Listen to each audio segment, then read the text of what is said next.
거의 포기 상태의 나의 무릎에 며느리가 앉았습니다. 그리고 내 귀에 다가와 축축이 젖은 목소리로 속삭였습니다. 쓸데없는 생각 마시고 아버님은 그저 이 눈앞에 있는 젊은 육체를 뜨겁게 사랑해 주시기만 하면 돼요. 그렇게 말하면서 며느리는 부드럽게 내 입술을 빨아들였습니다. 인간의 본능을 은밀히 조금씩 터치하는 혼자 보는 소설. 지금 시작해 보겠습니다. 평생 교단에 섰던 50대 후반인 나는 5년 전 사랑했던 아내를 암으로 떠나보냈습니다. 그리고 그 아픔으로 교직을 그만두고 조용한 나날을 보내고 있습니다. 자, 갔다 올게요. 아버지, 저녁 식사는 둘이서 하세요. 그래, 잘 다녀오거라. 아침 현관에서 아들을 배웅했습니다. 일요일에도 회사 출근을 하는 아들의 뒷모습을 보며 젊은 날의 자신의 모습이 생각났습니다. 이런 거는 닮지 않아도 되는데 교사가 된 지 긴 세월 자신을 돌보지 않고 열심히 일했습니다. 학생들을 내 자식같이 돌봤고 항상 가정보다는 학교가 우선이었습니다. 알아, 벌써 가버렸어. 아들이 출근 직후 며느리 미경이 부엌에서 나오면서 말합니다. 혼자 사는 나를 안타깝게 여긴 아들이 며느리인 미경에게 부탁해서 반년 전부터 같이 살게 되었습니다. 보통 쉽게 설득이 되지 않지만 며느리는 선뜻 받아들였습니다. 그 이유는 미경이 나를 아주 따랐던 고교 제자인 탓이기도 했습니다. 자기 분까지도 아침을 준비했는데 아침에 갑자기 예정에도 없던 휴일 출근이라니 어이없네. 며느리는 휴일에도 새벽부터 일어나서 아침을 준비했습니다. 그런데 밥도 안 먹고 가는 남편이 미워서 한마디 합니다. 그 옛날 아내도 이런 잔소리를 많이 했지만 그때는 그 바가지가 솔직히 귀찮았습니다. 근데 이제 그 마음을 알겠습니다. 내가 마침 배가 많이 고프네. 금옥까지 내가 먹을게. 이렇게 말하며 부엌으로 들어가 보니 구수한 냄새가 났습니다. 며느리가 만들어주는 음식은 영양가도 풍부했고 맛도 아주 좋고 종류도 다양했습니다. 기본적으로 요리에 소질이 없었던 나는 혼자 살 때는 외식으로 거의 끼니를 때웠습니다. 그렇게 힘들게 살고 있을 때 아들이 합치자고 너무 고마운 제안을 했습니다. 지금은 거의 모든 집안일을 다 해주는 며느리가 그저 감사하고 감사할 뿐입니다. 주말에도 출근을 할 정도로 일이 바쁜가. 아침 식사 후 설거지를 마친 며느리가 다시 한마디 했습니다. 영업직이니까 거래처 접대 등 아무래도 여러 가지 일이 많겠지. 저렇게 일요일도 나가버리는 아들을 보며 말없이 참고 있는 이쁜 며느리가 너무 고마웠습니다. 조금이라도 외로움을 덜어줄까 싶어 나라도 같이 있으려고 노력했습니다. 그리고 사실 아내와 많이 닮은 미경과 같이 집안에 있는 것이 항상 즐거웠습니다. 어떤 때는 마치 부부 같다는 망측한 느낌도 듭니다. 며느리도 나를 아주 부담 없이 따뜻하게 다정하게 대했습니다. 어떤 때는 말을 놓기도 합니다. 한 달 전에 차로 1시간 거리에 울산에 아주 큰 쇼핑몰이 오픈했는데 오늘 둘이서 거기 가자고 합니다. 그래도 민수하고 같이 가야 하는데 아니요, 그 사람 기다리다가 언제 갈지 몰라요. 선생님 아니 아버님 둘이서 가요. 아직도 급하면 아버님보다 선생님이라고 나를 부르고 있습니다. 울산 쇼핑몰에 와서 우리는 남의 의식하지 않고 다정하게 다니면서 쇼핑을 즐겼습니다. 이렇게 행복하게 쇼핑을 즐기는 게 도대체 언제적 일인가 기억이 없네요. 젊었을 때 아내하고 주말에는 같이 쇼핑 많이 다녔습니다. 그리고 그런 날은 꼭 밤에 뜨겁게 부부 관계를 했습니다. 그 생각하니 눈앞에 있는 며느리가 여자로서 또 느껴지며 숨겨온 본능이 또 고개를 들었습니다. 와이프 발병 이래로 긴 세월을 풀 길이 없었습니다. 그런데 젊은 며느리 육체를 보니 또 미친놈처럼 밑에서부터 올라옵니다. 오늘 밤에도 어쩔 수 없이 혼자 그 짓 하겠구나 하고 생각이 들었습니다. 저 애는 왜 나에게 이렇게 잘해줄까? 나를 통제하지 못할 정도로 잘해주는 며느리가 어떤 때는 원망스럽습니다. 아, 너무너무 즐거워. 이게 얼마만이야. 나를 들뜨게 하는 행복의 겨운 여인의 음성이었습니다. 한 바퀴 돌고 쉬려고 들른 카페에서 둘이서 다정하게 아이스크림을 먹으면서 말했습니다. 오늘 기분 완전 너무 좋아.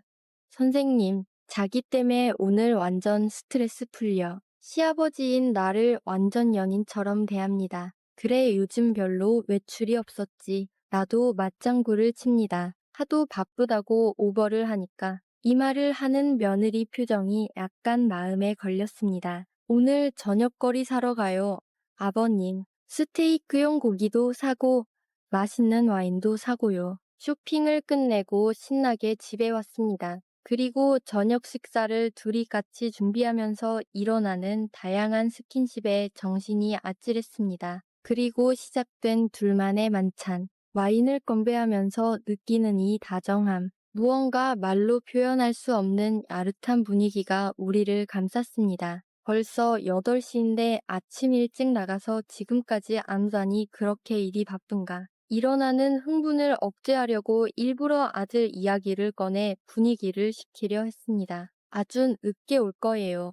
할 거 다 하고 며느리 말에 이상함을 느꼈습니다. 아까도 이상한 말을 하더니 뭔가 이상한 예감이 들었습니다. 혹시 민수가 며느리 미경이 태연한 표정으로 말했습니다. 선생님 그 사람 오래전부터 바깥에 여자가 있어요. 퇴근 후 와이셔츠에서 풍기는 여자 화장품 냄새, 가끔씩 오는 달콤한 문자 메시지, 카드 내역서에 있는 여성용 명품 구매 내역 등등. 증거는 너무 많아요. 미안하구나. 이걸 어떡하나. 아들의 외도에 며느리에게 정말 미안한 기분이 들었습니다. 선생으로서 확고한 직업이식 때문에 나는 평생 바람을 피운 적이 없습니다. 그런데 내 아들을 잘못 교육했구나 하고 내 잘못이라는 생각이 들었습니다. 이렇게 예쁜 아내를 두고 외도를 하는 아들놈도 정말 괘씸했습니다. 아버님 혹시 제가 상처 입었다고 생각하세요? 대부분 남편이 바람을 피우면 아내가 비탄에 빠져서 슬퍼하고 분노합니다. 하지만 며느리 미경은 전혀 그런 기색이 없습니다. 바람을 피우든지 말든지 저 관심 없어요. 말이 왜 그래? 옆에만 있으면 돼요. 그렇게 말하면서 며느리가 내 옆에 딱 붙어 앉아서 내 팔에 살며시 감겨왔습니다. 거침없는 며느리 행동에 가슴이 두근두근 거렸습니다. 그 사람은 어차피 저에게는 중간다리예요. 중간다리, 제가 진짜로 사랑하는 사람은 옛날부터 변함없이 선생님, 아니 아버님 한 사람뿐이에요. 내 마음 속에는 항상 선생님을 향한 열망이 깊숙이 자리 잡고 있어요. 그 말을 들으니 몸 깊은 곳에서 뜨거운 흥분이 밀려왔습니다. 선생님도 느꼈죠. 그때 고교 3학년 시절 내가 담임을 맡았던 고세 시절 미경이가 나에게 보여준 행동들이 생각났습니다. 또래에 비해서 많이 성숙했던 며느리 미경은 담임인 나를 무척이나 따랐다. 제자를 넘어서 요인의 시선으로 나를 바라보는 것을 많이 느꼈습니다. 당황한 적도 많았지만 나는 애써 냉정하게 거리를 두었습니다. 왜 나 같은 아버지 같은 연령의 아저씨를 좋아했을까? 그것 때문이에요. 편모스라에서 자란 저는 아버님 같은 어른의 따스함이 그리웠어요. 그 좋은 감정이 사랑으로 변해서 저에게 특별한 존재가 되었어요. 졸업 후에 세월이 흐르면서도 항상 마음속에는 선생님을 갈망하고 있었죠. 남편을 우연히 알게 되어 몇 번 만나면서 알게 되었죠. 이 사람이 선생님의 아들이구나 느낀 그 순간 너무 가슴이 떨렸어요. 그러면 나하고 재회를 하기 위해 합치자고 했을 때 드디어 내 사랑을 이룰 기회가 왔구나 하고 너무 기뻤어요. 며느리의 이 광기 어린 집착이 좀 무서워졌습니다. 그래도 마음 한구석에는 남자로서의 만족감도 느껴졌습니다. 내가 그렇게 소중하다니, 그리고 내가 가끔씩 혼자 하는 부끄러운 행위도 위로가 되었습니다. 아들이 바람을 피웠으니 그녀에게 명분도 생겼습니다. 어쨌든 민수하고 이야기를 하는 게 낫지 않겠어. 점점 거리를 좁혀오는 며느리와 어떻게든 이성을 차려보려는 나. 내 말에 며느리가 픽하고 웃는다. 나에게는 절호의 찬스인데 왜 내가 그래야 하나요? 그쪽에서 먼저 바람을 피웠으니 아버님도 저하고 같이 자도 죄책감이 없을 거 아니에요. 저는 아버님만 왜 남자 만들면 돼요. 아가 무슨 말을 하는 거야. 혼자 지내시기가 힘드시잖아요.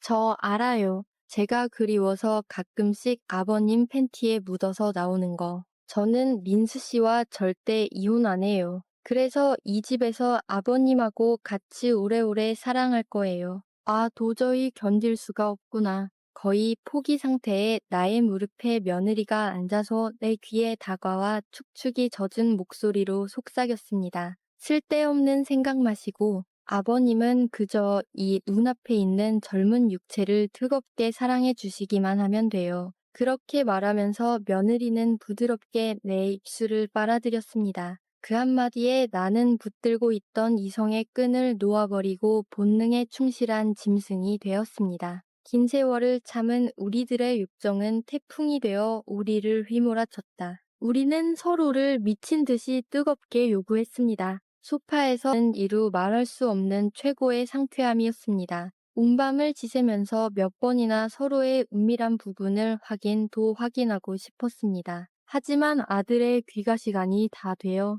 샤워를 같이 하고 아쉽게 서로의 방으로 돌아갔습니다. 그날 밤 너무 흥분돼서 한잠도 한시도 잘 수가 없었습니다. 어서 내일이 오라 하고 기다렸습니다. 이미 자해반 타이 반물은 엎질러졌습니다. 새로 생긴 며느리와의 이 황홀한 사랑의 신세계를 지켜나가기로 굳은 결심을 했습니다. 다음 날 아침 거실에 나가보니 아들은 신문을 읽고 있었고 며느리는 아침 준비를 하고 있었습니다. 여느 때와 다름없는 평온한 아침이었습니다. 아침 식사 후 아들은 출근을 했습니다. 아들이 출근하자마자 며느리는 나에게 달려와서 이쁜 목소리로 말했습니다. 선생님 아닌 내 소방님. 어제 못한 숙제 지금부터 천천히 오늘 하루 종일 다시 해요. 저 벌써 져좋아요. 그래 나도 너무너무 기다렸다. 이 순간을. 이제부터 이 아름다운 육체는 내 것이다. 라고 답했습니다. 나는 너무나 흥분되었고 그녀가 사랑스러웠다. 그리고 너무나 고마웠다. 아이의 행복을 영원히 가져가고 싶습니다. 그리고 짜릿하고 은밀한 나의 두 번째 청춘은 시작되었습니다. 끝까지 읽어주셔서 감사합니다. 구독과 좋아요 꼭 좀 부탁드립니다. 다음 주 불금에는 더 은밀한 혼자 보는 소설로 찾아오겠습니다. 안녕하세요. 오늘의 사연을 시작하겠습니다.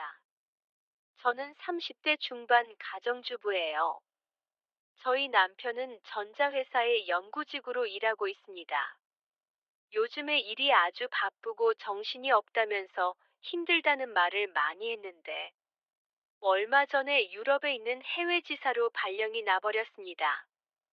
저희 부부는 아들, 딸도 없고 남편과 떨어져서 지내는 게 너무 외롭고 싫어서 같이 갈까도 생각했지만 완전히 발령이 난 게 아니라 파견을 갔다 오는 거라고 하더라고요. 그래서 길어봐야 1년이고 짧으면 1년 안에 돌아올 수도 있다고 해서 저는 그냥 한국에 남아있기로 했습니다. 그런데 얼마 전부터 저희 엄마가 아프다는 말을 자주 했는데 정밀 검사를 받아보니까 암이라는 진단을 받게 됐습니다. 엄마를 살리려면 큰 돈이 있어야 했습니다. 그래서 제 혼자 힘으로 해결해 보려고 생각을 했습니다. 어차피 남편도 외국에 있으니까 저는 자유로운 편이었어요. 이런 상황에서 여자가 밖에서 큰 돈을 버는 방법이 뭐가 있겠습니까? 결국 저는 야간에 마사지 업소에 들어가 일하려고 마음을 먹었습니다. 저도 정말 이렇게까지 하고 싶지는 않았지만 어쩔 수 없다는 생각이 들더라고요. 저녁에 출근해서 새벽까지 일을 했는데 몸도 마음도 너무 힘들었어요.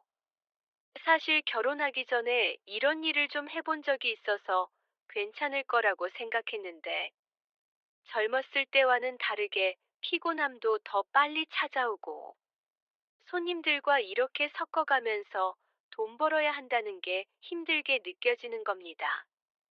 그래도 정말 엄마와 남편의 얼굴만 생각하면서 견뎌내고 있었어요. 그렇게 그날도 다른 날과 다름없이 출근을 했습니다.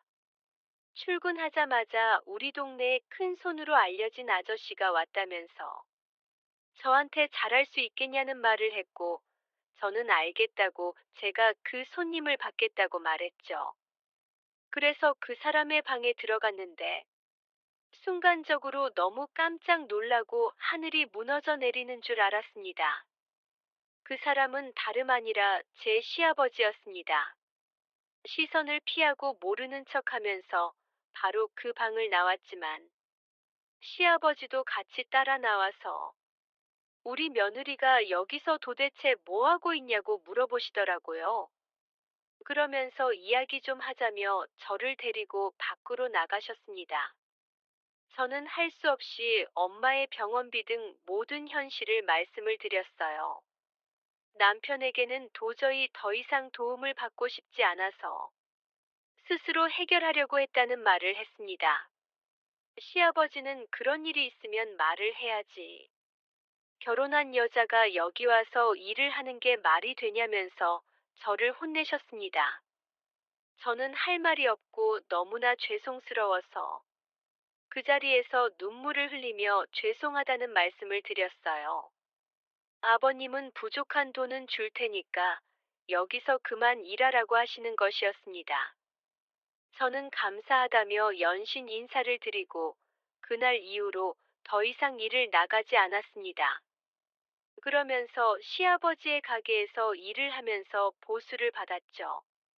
원래 아버님은 가게에 나오지 않았는데 혼자서 밥 먹으면 입맛도 없고 우리 며느리랑 같이 밥 먹어야겠다면서 오셨다가 오후에는 이것저것 일들을 도와주셨습니다. 그렇게 저녁 장사까지 끝내고서는 집으로 가시더라고요. 젊은 저도 안 하던 일을 하면 힘든 법인데 연세가 있으신 아버님이 안 힘들고 안 아프면 거짓말이기에 쉬는 날에 식사라도 해드리려고 시댁을 찾아갔어요. 혹시나 걱정했는데 정말 아버님이 아파서 누워 계시더라고요. 저는 걱정이 되어서 가게에 나오지 마시라고 말씀을 드렸더니 그 덕에 우리 며느리 얼굴도 보고 밥도 먹고 운동 삼아 일도 도와주러 가는 거니까 신경 쓰지 말라고는 하셨지만 얼굴은 많이 힘들어 보이셨습니다. 게다가 시댁에서 가게까지 대중교통으로 1시간이 넘는 거리였기 때문에 아마도 더 힘드셨을 것 같네요. 시아버지의 고집을 말리지 못하고 백숙을 해서 같이 먹고 시아버지가 주무실 때까지 손을 잡아드리다가 저는 집으로 돌아왔습니다.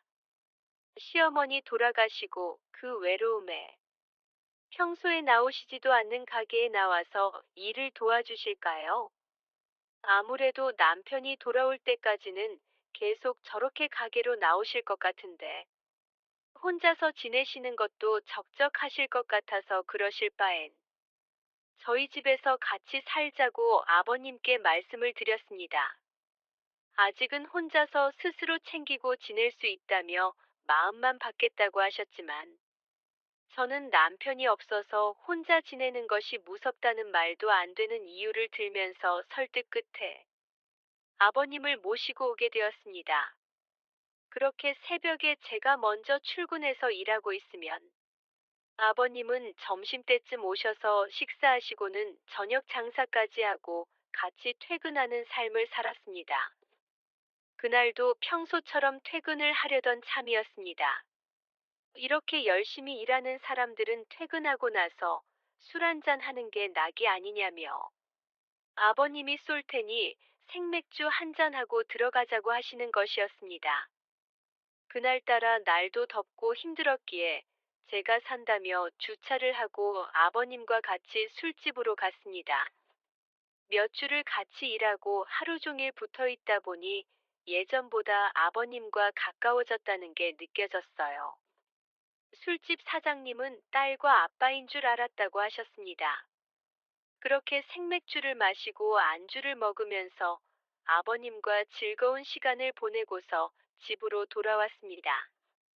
집에 오자마자 밀린 빨래 등 집안일을 하고 있는데 조용히 다가오신 아버님께서 갑자기 저를 뒤에서 안으시더라고요.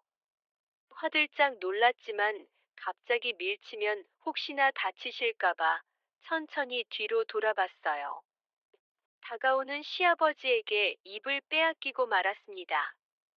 일하러 나갔던 거기서 들었던 건데 시아버지가 우리 동네 큰 손이라면서 돈만 잘 쓰는 게 아니라 노친네가 그렇게 물건이 실하다는 소문도 돌더라고요.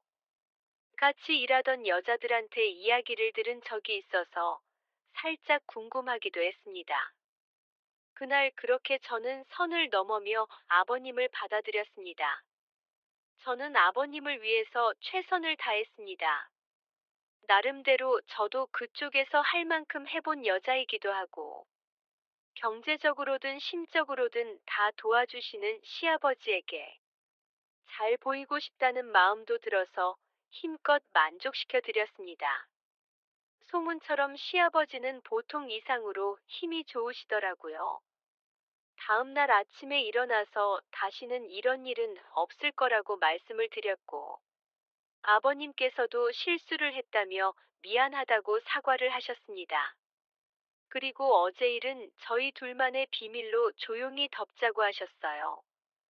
저도 동의하긴 했지만 그날 이후로 어색한 분위기는 계속되었습니다.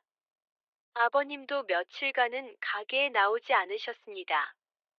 친구들과 약속이 생겨서 못 간다고 연락을 주시긴 했지만 그냥 저를 피하시는 것 같았습니다.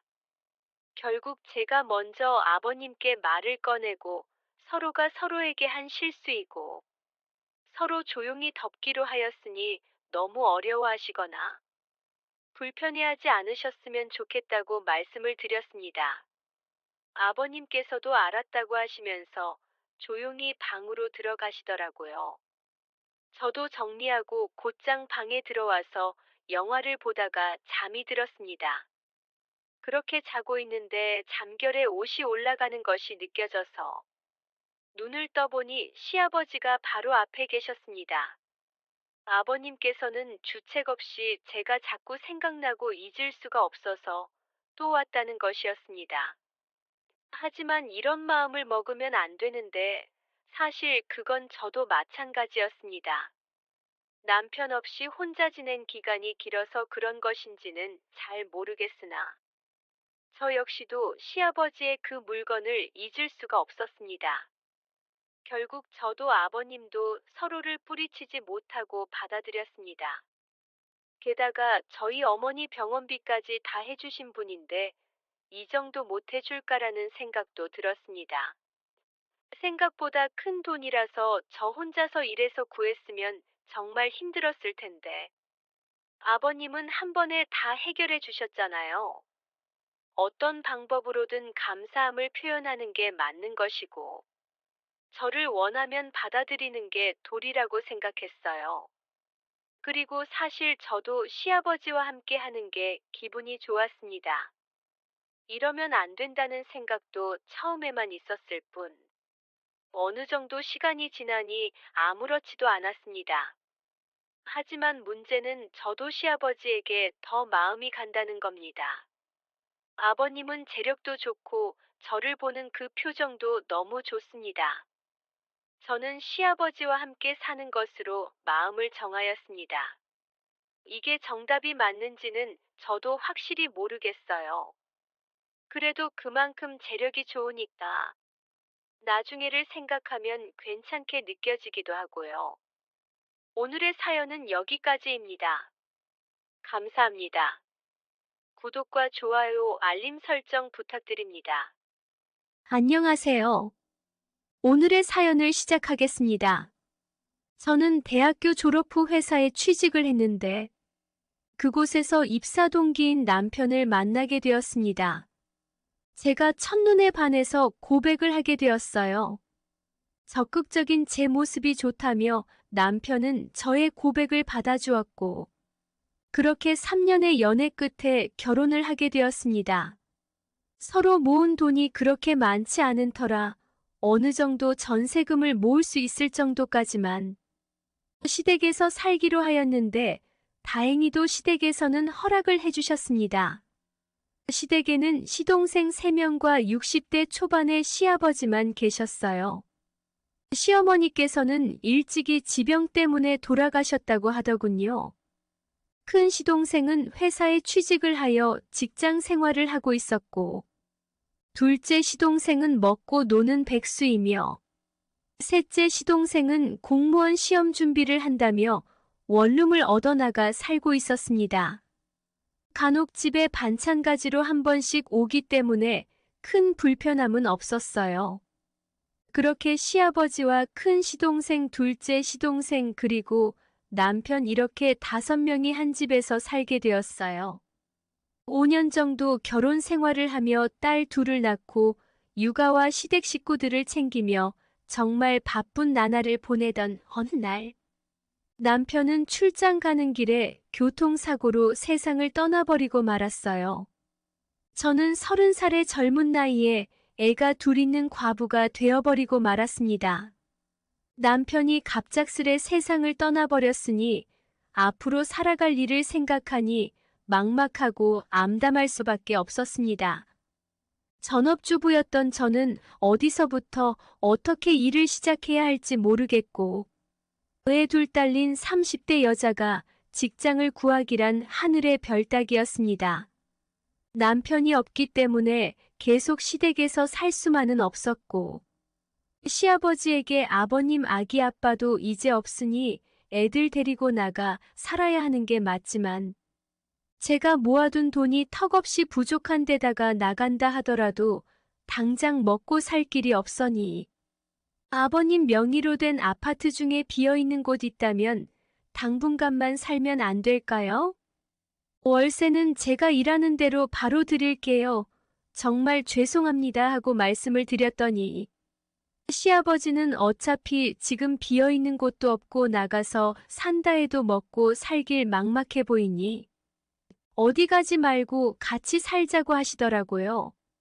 시아버지의 말씀을 듣고 속으로 같이 살기도 불편한데 차라리 어디 낯짝 두껍게 그런 부탁을 하냐면서 화를 내시고 돈이라도 빌려주시지라고 생각했습니다. 그래도 아이들을 생각해서 그렇게라도 말씀해 주신 게 어디냐고 생각했고 그렇게 하겠다고 말씀을 드렸습니다.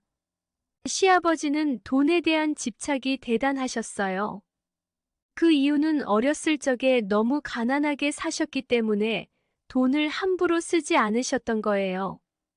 그리고 축의금이나 부조금을 3만 원씩만 합니다. 어차피 서로 주고받는 거니까 안 받는 셈 치고 주는 거라면서 3만 원이 적당하다고 하십니다. 그만큼 근검 전략이 몸에 배신 분이셨어요. 저에게도 용돈 한 번 안 주시고 아이 출산했을 때 병원비 내주신 거 외에는 없었네요.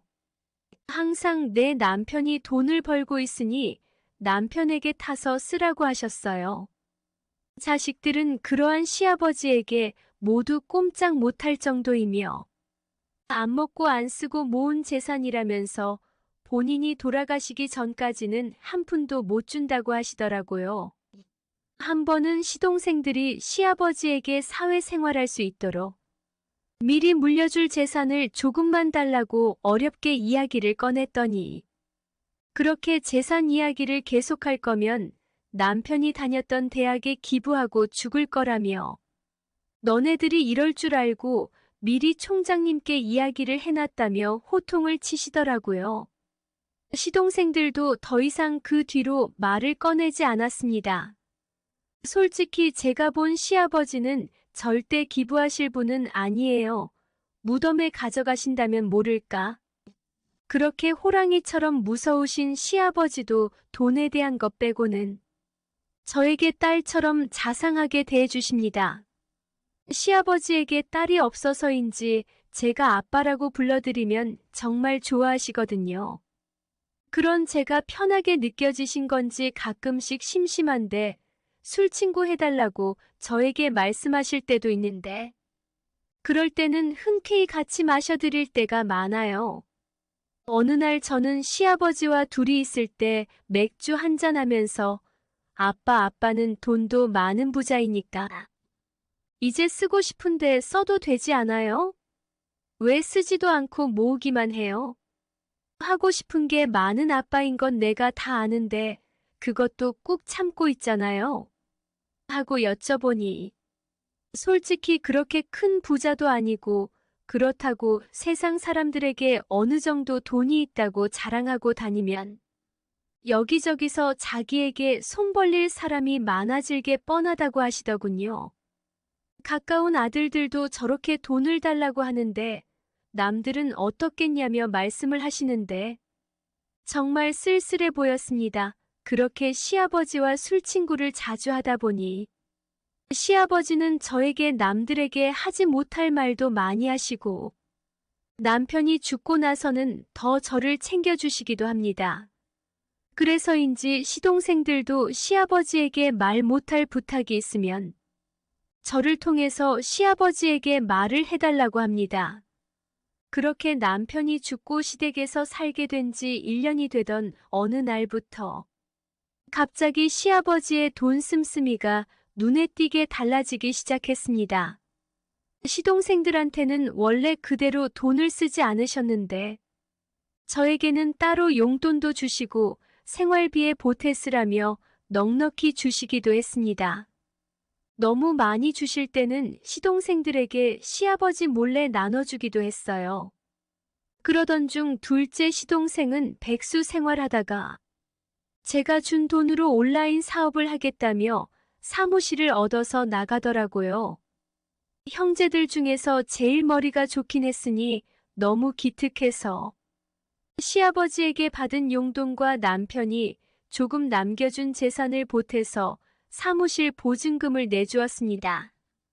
큰 시동생도 공부를 열심히 해서 공무원에 합격하게 되었고 지방으로 발령이 나서 따로 나가 살게 되었습니다. 그렇게 해서 시아버지와 두 딸 저 이렇게 네 사람만 살게 되었는데 두 아들마저 집을 나가서 빈자리가 크게 느껴지신 건지 술을 마시는 날이 더 많아지셨어요. 그러던 어느 날 딸들을 어린이집에 보내고 집에 와보니 혼자 맥주를 드시고 계시는 겁니다.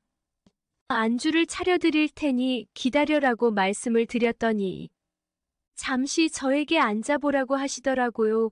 의아해하면서 의자에 앉으니 저에게 오랜 시간을 고민하고 또 고민하고 말하는 거라면서 지금부터 하는 말에 너무 놀래지 말고 절대 자기를 피하지 말라고 말씀하셨습니다. 에이 아빠 절대 도망도 안 가고 안 놀릴 테니 말해봐요. 내가 다 들어줄게라고 말씀을 드렸더니 내가 돈만 많으면 뭐 하겠니? 마누라도 없고 아들놈들은 다 내 돈만 탐을 내는 놈들이라는 거 너도 잘 알고 있지? 그놈들한테 미리 줬다가는 다 날리고 또 달라고 할 거다. 내 자식이지만 못 믿겠어. 그래서 이 집에서 내가 믿을 수 있는 사람은 며느리 너뿐이야. 내 재산을 맡기면 너는 잘 지켜낼 수 있을 것 같구나. 우리 손녀들은 내가 유학도 보내주고 최고의 집으로 시집까지 보내줄 테니 걱정 마라. 앞으로의 집에서 필요한 게 있다면 이 카드로 쓰렴. 그리고 아빠가 부탁이 하나 있는데 시집 안 가면 안 되겠니? 여기서 나랑 평생 같이 살았으면 하는데 옆에서 내 마누라처럼 날 챙겨줬으면 좋겠구나. 지금처럼 딸같이 나에게 사랑한다고도 말해주고 이렇게 술친구도 해줬으면 좋겠는데 그렇게 해줄 수 있겠어? 하고 어렵게 말을 꺼내시더라고요. 그동안 저 말씀을 하시기까지 얼마나 많은 고민을 하셨을까 하는 생각에 마음 한구석이 아련하게 아파왔습니다. 며느리한테 저렇게 말하면 도망갈까봐 선뜻 말도 못 꺼내셨을 텐데. 에이 난 또 뭐라고 난 아빠가 이 집에서 나가라고 하는 건 줄 알고 얼마나 놀랬는지 알아요? 아빠 어차피 난 갈 곳도 없고 아이가 둘이나 있는 데다가 아빠가 이렇게 혼자 계시는데 내가 미쳤다고 시집을 가요? 시집 안 가고 죽을 때까지 같이 살 테니 그런 걱정은 하지 마세요. 아, 우리 아빠 나한테 이렇게 말했으니 이제 속 시원하게 두 다리 쭉 펴고 잘 수 있겠다. 그치? 술 그만 잡수시고 일어나요. 나랑 같이 장 보러 가자. 오랜만에 아빠가 좋아하는 잡채 내가 해줄게. 아, 가기 전에 우리 아빠가 좋아하는 퐁 한번 해드려야겠다. 아이고, 우리 아빠 마음고생을 얼마나 했으면 이렇게 살이 쭉 빠지셨대 하고 말하며 안아드렸더니 평소와는 다르게 시아버지는 저를 꽉 안아주셨습니다. 평소 하던 포옹과 다른 느낌이라서인지 기분이 묘했고 왠지 모를 두근거림에 혼자 당황해하고 있었을 때 시아버지는 저를 보시더니 갑작스레 뽀뽀를 하는 겁니다. 저는 놀래서 밀어내려고 했지만 부드러운 시아버지의 뽀뽀에 저도 모르게 응해버리고 말았어요. 그렇게 한참을 있다가 저에게 갈 곳이 있으니 같이 가자고 하시는 겁니다. 옷을 갈아입고 시아버지 팔짱을 끼고 간 곳은 집 근처 있는 백화점이었어요. 도착하자마자 제일 먼저 귀금속 매장으로 가시더니 시아버지는 직원에게 주문해놨던 것을 찾으러 왔다고 말을 건네셨어요. 매장 직원은 잠시 어디로 가더니 목걸이와 반지를 가지고 와서 시아버지에게 보여주더라고요. 처음 보는 다이아라서 넋을 놓고 쳐다보고 있었는데 시아버지께서 저에게 목걸이와 반지를 주시며 한번 착용해 보라고 하시는 겁니다. 저는 의아해하면서 목걸이를 착용해 보았고 반지 사이즈는 어떻게 하셨는지 제 손에 딱 맞는 겁니다. 시아버지에게 착용한 걸 보여드리니 저에게 결혼 예물로 반지랑 목걸이를 너무 싼 걸로 해줘서 내심 미안했고 늘 마음속으로 언젠가는 최고의 다이아로 해줄 거라고 생각했었대요. 너무 늦게 준 것 같아 미안하다고 하시더라고요. 구두쇠인 줄로만 알았던 분이 그런 생각을 하고 계신 데다가 이렇게 깜짝 선물을 주셔서 너무 감동이었어요. 그 감동이 가시지도 않았는데 시아버지는 명품관으로 가서 핸드백과 옷들을 고르라고 하셨어요. 솔직히 저는 가난한 집에서 시집을 왔기 때문에 명품은 어떤 게 좋은 건지 모르겠더라고요. 그래서 시아버지에게 골라 달라고 말씀을 드렸어요. 저에게 맞는 스타일로 골라주셨는데 너무 이뻐서 놀랬고 금액에 또 한 번 놀랐습니다. 그렇게 돌아다니다 보니 배가 고파지기 시작했습니다. 시아버지는 저에게 맛있는 거 사줄 테니 뭐 먹고 싶냐고 물어보시길래 이때가 기회다 싶어. 저는 인천에 남편이랑 자주 갔던 소래포구에 단골 횟집이 있는데 그곳에 가서 회를 먹고 싶다고 말을 하니 거절하실 줄 알았던 시아버지는 알겠다며 차에 타라고 하셨어요. 저는 오랜만에 회 먹을 생각에 신이 났고 시아버지도 저랑 같이 드라이버해서 좋다며 서로 차 안에서 콧노래를 흥얼거렸습니다. 한 손으로 운전대를 잡고 오른손으로는 제 머릿결이 좋다고 만져주시다가 손이 차다며 손도 잡아주셨는데 놓질 않으시더라고요. 시아버지인데도 남자는 남자잖아요. 저는 이상한 감정이 드는 겁니다. 저도 모르게 시아버지의 손을 꽉 잡고 말았습니다. 그렇게 달리다 보니 단골 횟집에 금방 도착하였고 오랜만에 저를 본 사장님께서는 저를 반갑게 맞이해 주셨어요. 아이고 아가씨 오랜만이네. 그새 얼굴도 더 예뻐지고 얼굴도 환해진 게 좋아 보여. 옆에 계신 분은 남편분이실까나요? 아, 결혼해서 더 이뻐졌나 보네. 어서 들어와 앉아요 하며 시아버지를 남편으로 오해하시더라고요. 저는 네 이모 제 남편이에요 하고 웃어넘겼고 그렇게 시아버지와 저는 회를 맛있게 먹었습니다. 오랜만에 먹은 회라 그런지 소맥을 하고 싶었어요. 친언니에게 전화해서 애들이 어린이집에서 하원하면 오늘만 집에서 재워달라고 부탁을 하고 그렇게 실컷 낮술을 시작했습니다. 원래 술을 잘 마시는 시아버지와 저라서 대낮에 술을 마셨던 소주가 10병이 넘어가고 있었고 맥주는 셀 수도 없이 늘어나고 있었습니다. 저도 모르게 갑자기 저는 술에 취해버리고 말았어요. 그리고 횡설수설하기 시작했습니다. 여보, 왜 이렇게 폭삭 늙어버렸대? 근데 늙어도 잘생긴 건 여전하네. 근데 나 지금 속이 안 좋아. 잠도 오고 빨리 집에 가자 하고 말을 했습니다.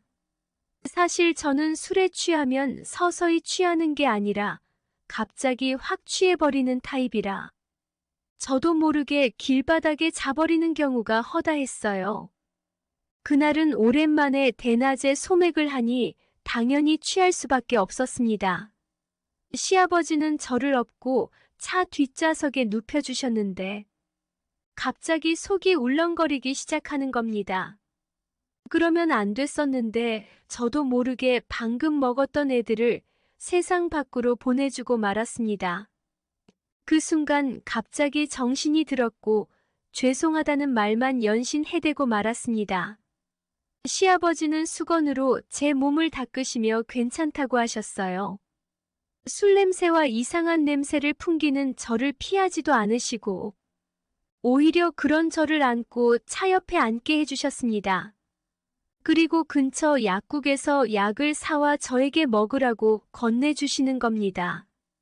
그때 이상하게도 시아버지의 그런 모습이 뭉클하고 남자다워 보이기 시작했어요.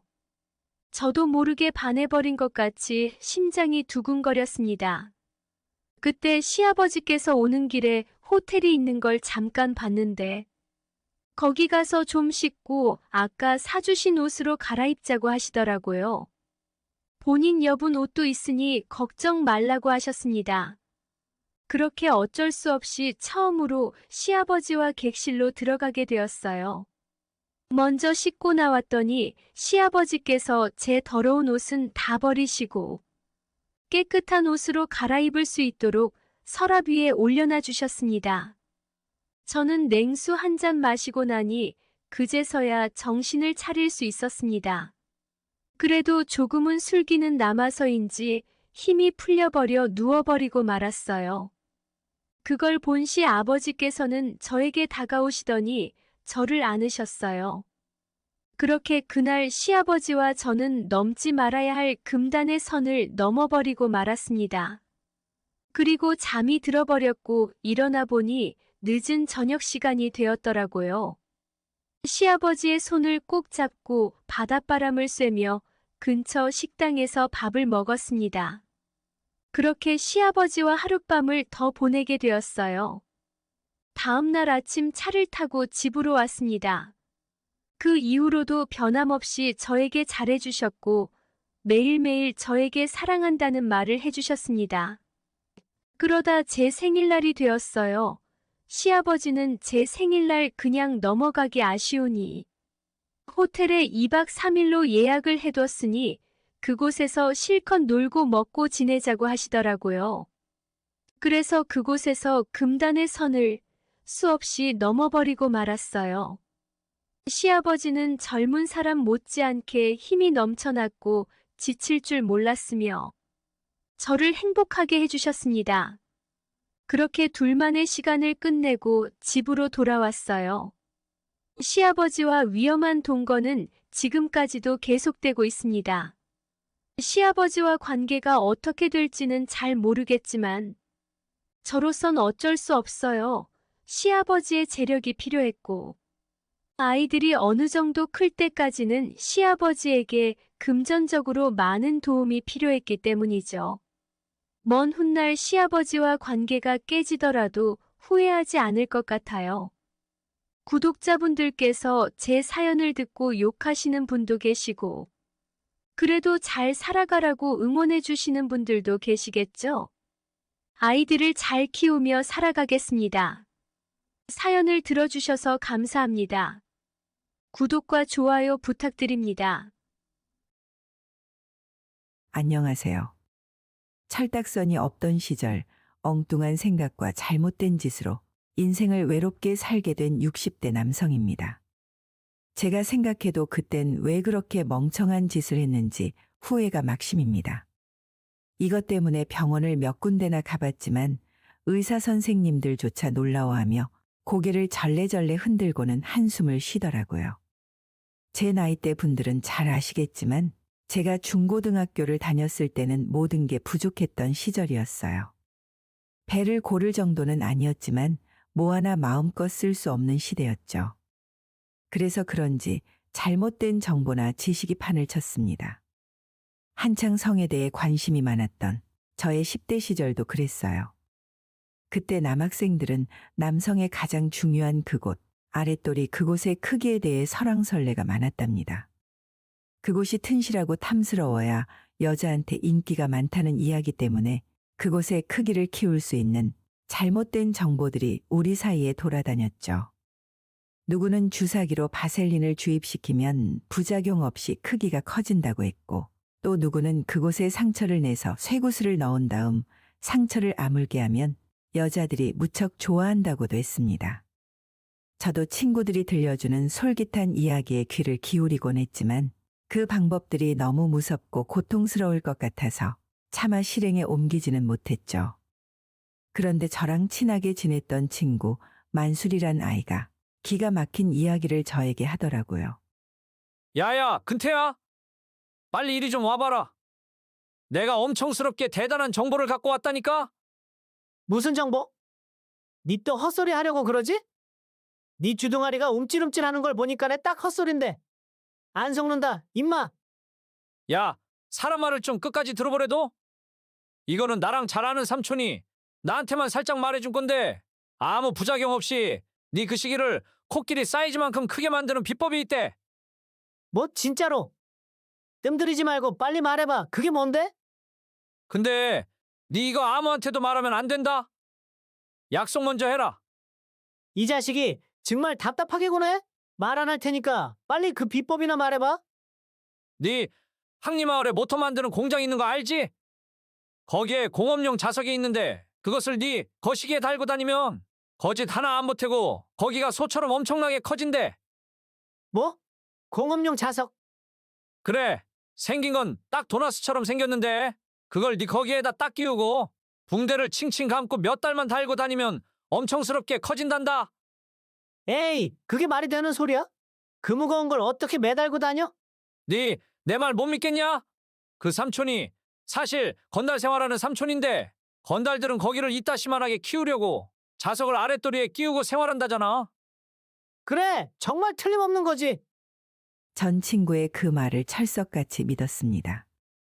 당시 제가 살던 고향에는 각종 공장이 여럿 있었는데 거기서 쓰는 자석 부품을 구해서 그곳에다가 달고 다니기만 하면 커진다는 이야기가 가뜩이나 작아서 고민 많았던 청소년 시절의 저한텐 그렇게 솔깃하게 들릴 수가 없더라고요. 또 그 방법이 바셀린이나 쇠구슬을 심는 것보다 훨씬 덜 고통스러울 것 같았죠.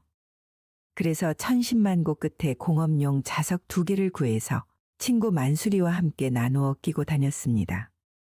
사실 말이 자석이지 그게 무게가 상당해서 일상생활도 힘들 정도였어요.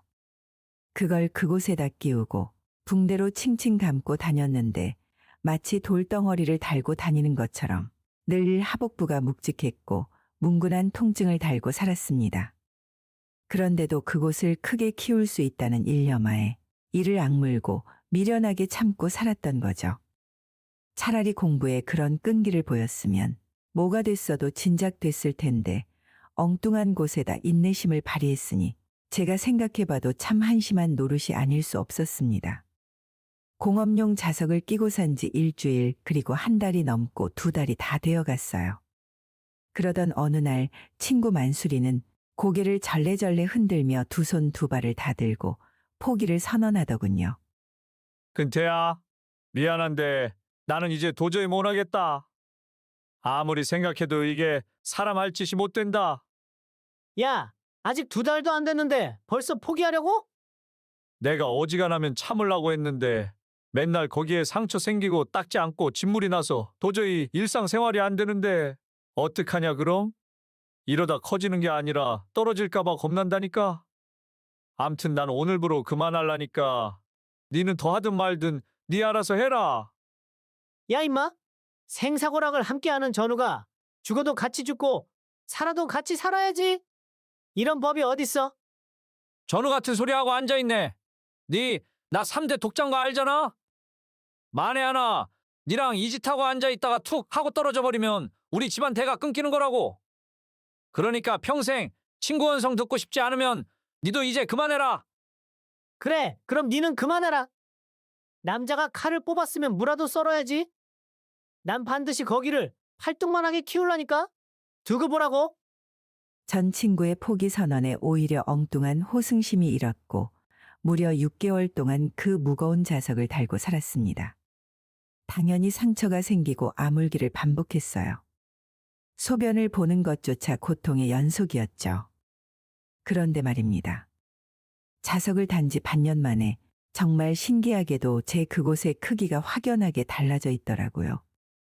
평소 평온했을 때는 크기가 2배 이상은 커져 있는 것 같았고 화가 나 있을 때 크기는 서너 배는 너끈히 커져 있는 것 같았습니다. 전 너무나 큰 성과에 엄청난 희열을 느꼈어요. 이걸 바로 고진감래 고생 끝에 낙이 온다고 하는구나. 역시 피와 땀은 배신하지 않는구나. 하고 어마어마한 성취감에 사로잡혔습니다. 그렇지만 저도 이런 결과가 어떻게 나온 건지 도저히 알 수가 없습니다. 어쩌면 성장기 시절 무리한 물리적인 압력이 기형을 만든 것일 수도 있겠죠. 혹시 제 이야기에 혹해서 따라하시는 분은 없으시겠지만 제 경험담은 의학적으로 전혀 증명되지 않는 사례니까 노파심에 미리 경고의 말씀을 드립니다. 아무튼 가시적인 성과에 한껏 고무됐던 전 자석을 달고 다니는 일을 게을리하지 않았어요. 10대를 넘어 군대에 입대할 때까지도 꾸준히 자석을 달고 다녔으니 한 5, 6년은 좋게 그 짓을 했던 것 같습니다. 나중에는 그 고통에 인이 배겨서 딱히 통증도 느껴지지가 않더라고요. 그리고 전 정말 어마어마한 크기의 그것을 비로소 갖게 되었죠. 이런 말씀 드리는 것도 참 부끄럽지만 그 결과는 제가 처음으로 꾸준히 뭔가를 노력해서 이룬 것이었습니다. 그래서 코끼리처럼 커진 그것이 마치 훈장처럼 느껴지기도 했어요. 공중 목욕탕이나 화장실에 갔을 때 제 그곳을 보고 놀라는 사람들의 시선을 즐기기까지 했습니다. 전 군제대를 하고 용접 기술을 배워서 용접공이란 직업을 가졌어요. 사실 외모도 그렇고 집안도 그렇고 딱히 내세울 것 없는 그저 그런 남자였죠. 그럼에도 불구하고 당시 제 여자친구는 절 너무나도 사랑했습니다. 그리고 그 이유가 바로 엄청난 크기의 그것 때문이라는 걸 잘 알고 있었죠. 밤마다 제 그것을 욕망하는 여자친구를 보며 속으론 얼마나 뿌듯했는지 모릅니다. 그래도 이거 하나만 있으면 장가가는 데는 문제가 없겠구나 하면서 나도 남부럽지 않은 뭔가가 있어서 정말 다행이라는 생각을 했어요. 그리고 전 그 여자친구와 결혼을 하게 됐고 떡두꺼비 같은 아들을 낳았습니다. 비록 넘치는 살림은 아니었지만 그래도 단란한 가정을 꾸렸다고 자부하면서 살았죠. 그런데 엉뚱한 문제 때문에 평화로운 저희 가정에 금이 갈 거라고는 조금도 예상하지 못했어요. 그 문제는 바로 아내의 의부증 때문이었습니다. 당신, 오늘 왜 이렇게 늦었어? 해 떨어진 지가 언젠데 왜 지금 들어오냐고. 내가 오늘 동료들이랑 술 한 잔 걸치고 온다고 했잖아. 그게 아닌 것 같으니까 하는 소리지. 당신, 솔직히 말해봐. 동료들이랑 술 마신 게 아니라 어떤 년이랑 뒹굴다 온 거 아니야? 뭐? 아니 이 사람아, 그게 무슨 소리야? 가정 있는 남자가 누구랑 뒹굴어? 누구랑 뒹굴긴. 말뚝만한 당신 거시기에 환장하는 어떤 년이랑 뒹굴었겠지. 아니 왜 이렇게 생사람을 못 잡아먹어서 안달이야? 정말? 여자한텐 안테나 같은 촉이라는 게 있어서 웬만하면 다 들어맞는다고. 그러니까 솔직히 실토해. 어떤 년이랑 배꼽 맞췄어, 어? 이 사람이 정말. 시간이 지날수록 아내는 뜬금없이 근거 없는 의심을 일삼았어요. 밤일에 조금이라도 소홀하면 딴 여자한테 힘을 썼다며 생트집을 잡기도 했고, 제가 동네 아주머니한테 인사라도 하면 아내는 그 아줌마랑 머리채를 잡고 생난리를 피웠습니다. 제가 아무리 아니라고 하고 해명을 해도 아내의 의심병은 점점 집착으로 번져갔어요. 그리고 나중엔 자기 자신도 주체할 수 없을 만큼 큰 마음의 병으로 변해버렸습니다. 결국 아내는 젖먹이 아들을 남겨둔 채 정신병원에 입원을 해야만 했습니다. 그래도 전 아내가 치료를 잘 받고 건강한 모습으로 퇴원을 할 수 있을 거라고 믿었습니다. 하지만 아내는 자기 화병에 못 이겨 결국 제 손으로 인생을 마감해버렸죠. 정말 어처구니가 없었습니다.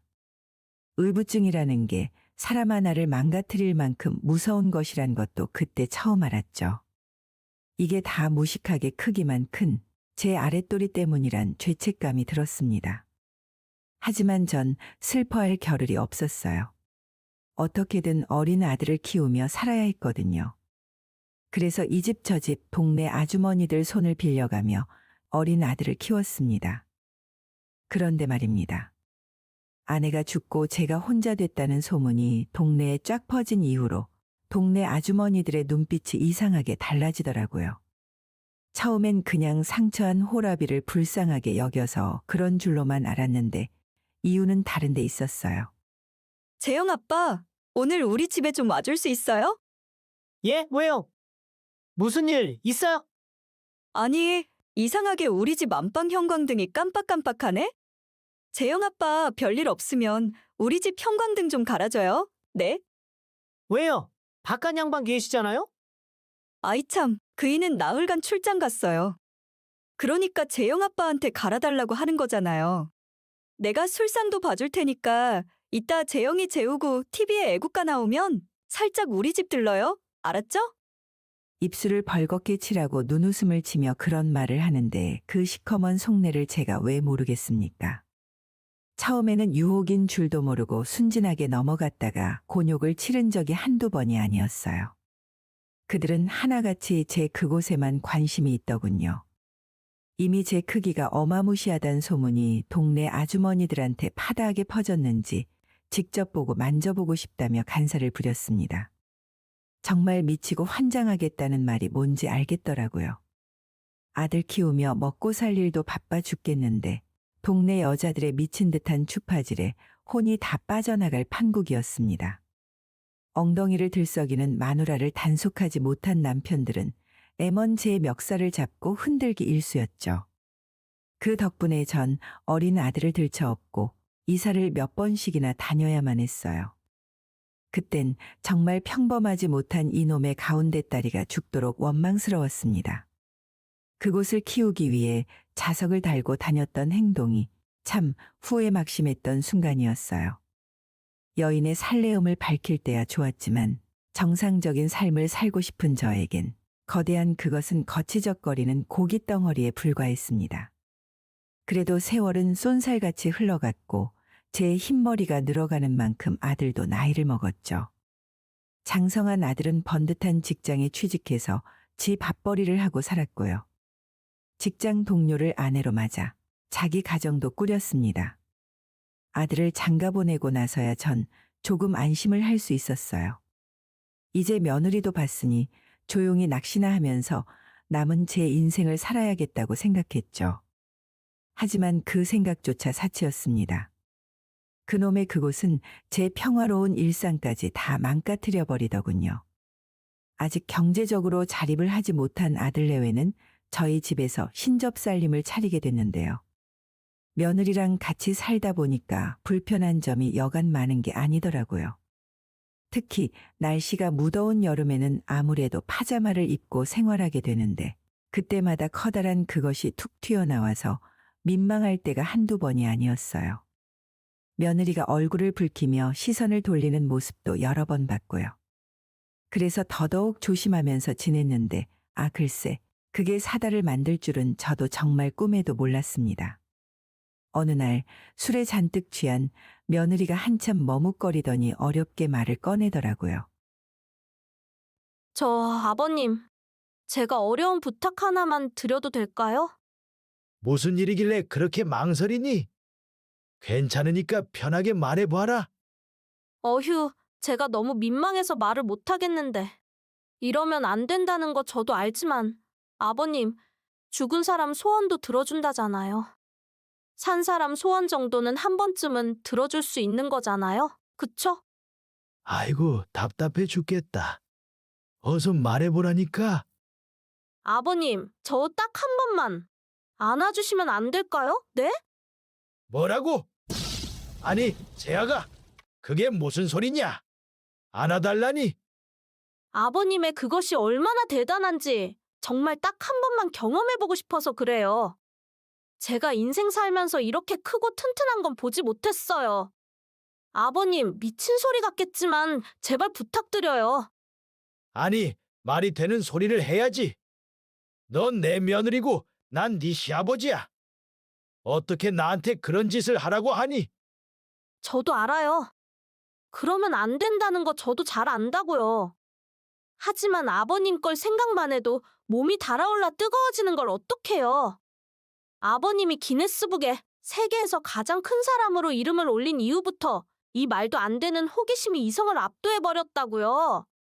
그래서 그게 내 탓이라는 거냐? 네, 아버님 탓이에요. 아버님 뉴스 인터뷰 나가고 전국 각지에서 아버님이랑 한번 해보겠다고 몰려든 여자들 보면 몰라요? 모르면 몰랐지 알게 된 이상 저도 어쩔 수 없어요. 아버님이랑 비교되는 작고 시들시들한 그 이것만 보고 제가 평생 이렇게 어떻게 살아요? 왜 같은 아버님 핏줄인데 그이는 저렇게 작은 건데요? 저 이러다가 바람나고 말 거라고요. 아버님이 채워주신다면 모를까. 아버님, 제발 부탁드려요. 네? 절대 안 된다. 내 눈에 흙이 들어와도 안 돼. 네가 너무 취한 것 같으니 난 오늘 일은 못 들은 걸로 하마. 아버님, 저 멀쩡해요. 제발요. 네? 며느리의 도를 넘는 요구에 정말 어처구니가 없고 환장하겠더군요. 아무리 제 것이 탐난다고 해도 어떻게 며느리가 시아버지를 유혹할 수 있단 말입니까? 전 이대로 도저히 두고 볼 수가 없었어요. 그래서 용하다는 비뇨기과를 찾아다니며 축소 수술을 할 수 있는지 열심히 알아보려 다녔습니다. 그러나 하나같이 결론은 똑같더군요. 기형적으로 자라난 채 그것을 축소하는 건 현대의학으로 불가능하단 대답만 돌아왔습니다. 전 좌절하고 말았어요. 같이 사는 며느리는 저의 완강한 거부에도 불구하고 아들만 출근하면 노골적인 유혹을 하기 시작했습니다. 그렇다고 제 걸 확 잘라버릴 수도 없었으니 도무지 뾰족한 수가 없더라고요. 그래서 전 아들 내외를 떠나기로 결심했습니다. 애들한텐 말 한마디 없이 지방의 작은 월세방을 얻고 애들을 떠나버렸어요. 그것이 아들과 며느리를 지킬 수 있는 유일한 방법이었습니다. 영문을 모르는 아들은 저에게 제발 다시 돌아와서 같이 살자고 했지만 도저히 그럴 수가 없었어요. 그렇게 혼자서 외롭게 산 지가 어느덧 벌써 2년이 넘었습니다. 아들이 가끔 보내주는 손자 사진을 보며 사무치게 외로운 마음을 달래며 살고 있네요. 이게 다 제가 만든 결과입니다.